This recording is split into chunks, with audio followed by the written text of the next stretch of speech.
Salam alaikum. Inch'Allah, rakum kul bkhair. J'espère que vous allez toutes et tous bien. Le Ramadan 2020 touche à sa fin. Et je voulais partager avec vous une petite réflexion que j'ai eue il y a très longtemps. Et voilà, moi je la partage ce soir.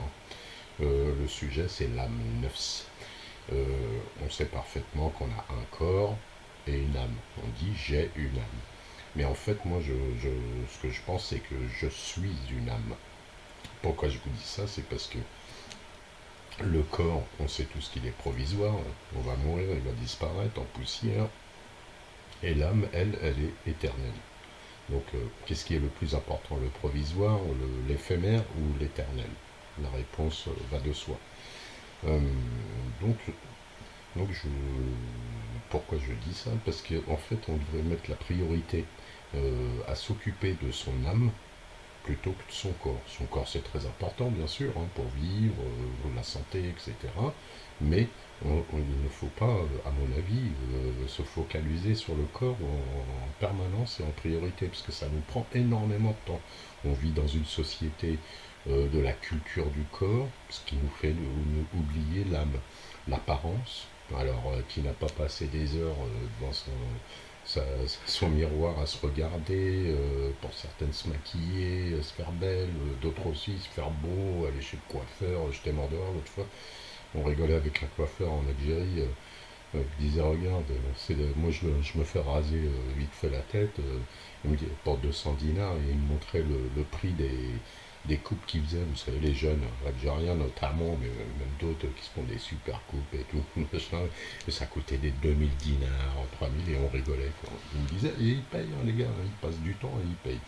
Bon, ou bien dans la rue, on passe devant des vitrines, on regarde notre reflet, est-ce que je suis beau, je suis pas beau, quelle apparence j'ai, on essaye d'attirer le regard des autres, ou les autres essayent d'attirer de prendre notre regard et qu'on les regarde absolument, vous voyez, par leur apparence, que ce soit ou la mode, les fringues, tout ça, etc., etc. Tout ça, c'est le corps. Donc, on passe beaucoup trop de temps à s'occuper de ça. Et ça nous fait passer à côté d'une chose, c'est l'âme. Et si on s'occupait plus, quoi, vivre tout le temps en tant qu'âme, je pense qu'on serait tous plus profonds, on aurait des rapports humains beaucoup plus profonds les uns avec les autres, plutôt que de s'occuper du corps qui lui est superficiel, éphémère, provisoire. D'ailleurs, Allah nous dit bien dans le Surat al-Fajr, par exemple,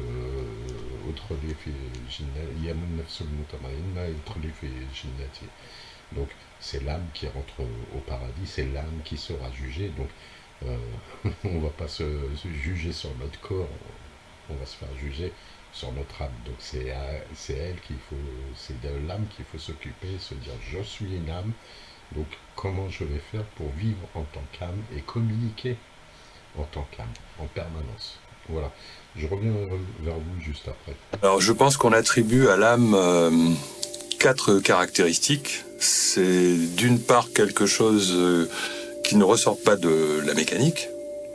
C'est quelque chose qui est capable de nous maintenir en vie, hein, c'est-à-dire sans âme, le corps meurt rapidement. C'est quelque chose qui survit après la mort, et c'est quelque chose qui est immatériel. Donc voilà, ces quatre caractéristiques, je pense qu'elles définissent bien l'âme. أيتها النفس المطمئنة ارجعي إلى ربك راضية مرضية فادخلي في عبادي وادخلي جنتي. Voilà, donc vous avez entendu Allah directement le Coran. Que nous dit la science au sujet de l'âme? On ne sait pas encore. On ne sait pas encore. Bon, il y a eu une expérience en 1907, c'était un docteur qui s'appelait Duncan McDougall, pardon, qui avait fait une petite expérience. Il avait mis des mourants sur un lit, une balance en dessous, et il les observait, et au moment même où la personne mourait, il a constaté qu'il y avait 21 grammes de moins d'un seul coup sur le poids le poids du corps. Donc il en a conclu, c'est une hypothèse hein, bien sûr, et on a conclu qu'il y avait quelque chose qui quittait le corps à ce moment-là et que cette chose pesait 21 grammes. Bien sûr, ça n'a jamais été totalement prouvé, c'est rien qu'une petite hypothèse. Vous pouvez retrouver les articles qui en parlent, l'âme pèse-t-elle 21 grammes. Bon, c'était un peu... D'ailleurs, il n'y a jamais eu aucune expérience de refaite scientifique, hein, je parle pour voir cette chose. Lui, il essayait, comme ça, c'était... Donc, l'âme pèse-t-elle 21 grammes, c'est... plus sérieusement, il y a, par exemple, là, je vais vous passer une petite vidéo d'un docteur en physique, hein, un scientifique, Philippe Guillemont, qui lui, dit, oui, nos travaux, etc., disent que oui, l'âme, ça existe, quoi. La science répond oui. J'ai pas approfondi hein, pour vous expliquer encore, mais vous pourrez voir sa vidéo et essayer de faire des petites recherches dessus. Mais ce qui est aussi bien, c'est qu'il dit, mais on n'a que peu de connaissances, ce que confirme le Coran. Je reviens vers vous après. Je vous laisse avec la petite vidéo de Philippe Guillemont, le petit extrait, et un petit extrait du Coran. Et je reviens vers vous après. Et c'est aussi vrai à l'échelle humaine, à notre échelle, parce que j'ai fait moi-même une publication là-dessus qui montre que la mécanique est incomplète pour déterminer le cours des événements et qu'il faut rajouter 6 dimensions supplémentaires d'informations dont on ne connaît pas les lois. La première caractéristique de l'âme, la science et la physique répond oui, ceci existe. Le deuxième aspect, est-ce que la science nous montre quelque chose qui ne ressort donc pas de la mécanique et qui est capable de maintenir l'entropie du vivant faible, quelque chose qui est capable de nous maintenir en vie. En fait, la science répond à nouveau oui à la question, cette chose existe, mais on ne sait pas ce que c'est.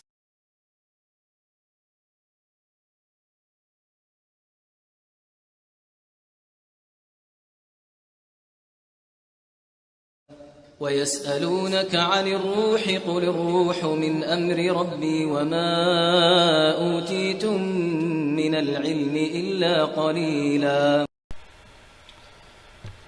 Voilà, et puis enfin, l'âme, Allah il nous en parle dans tout le Coran, c'est un sujet infini, et voilà, bon, toute ma réflexion c'est pour dire, détachons-nous de ce corps, faut pas y consacrer la majorité de son temps, faut pas se focaliser dessus, se considérer que comme un corps.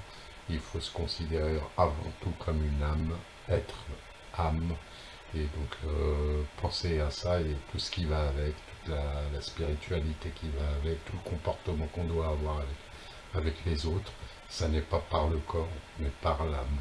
Voilà, Allah, combien de fois, là, je vais vous passer 2 petits extraits à la fin, où il jure par l'âme, il ne jure pas par le corps. Et enfin, il nous dit qu'il est plus proche de nous que la veine jugulaire, hein, c'est la veine qui est là dans le cou.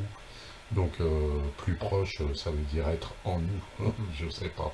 Enfin, astaghfirullah, j'espère que je dis pas de bêtises. Si le débat est ouvert, on peut, si vous voulez me faire des petites réflexions, des éclaircissements, des pensées que vous avez aussi, voilà. Je suis une âme, voilà la réflexion. Donc, Inch'Allah, là, après-demain ou après-demain, quoi, samedi ou dimanche, là on est vendredi, samedi ou dimanche, ça sera l'Aïd, Inch'Allah. Donc, taqabbalna minna wa minkum, qu'Allah accepte votre jeûne, et l'Aqab al-Amja, Inch'Allah, en bonne santé pour vous, vos proches, tout le monde, et puis pour vos âmes et la mienne, Maslama, à bientôt.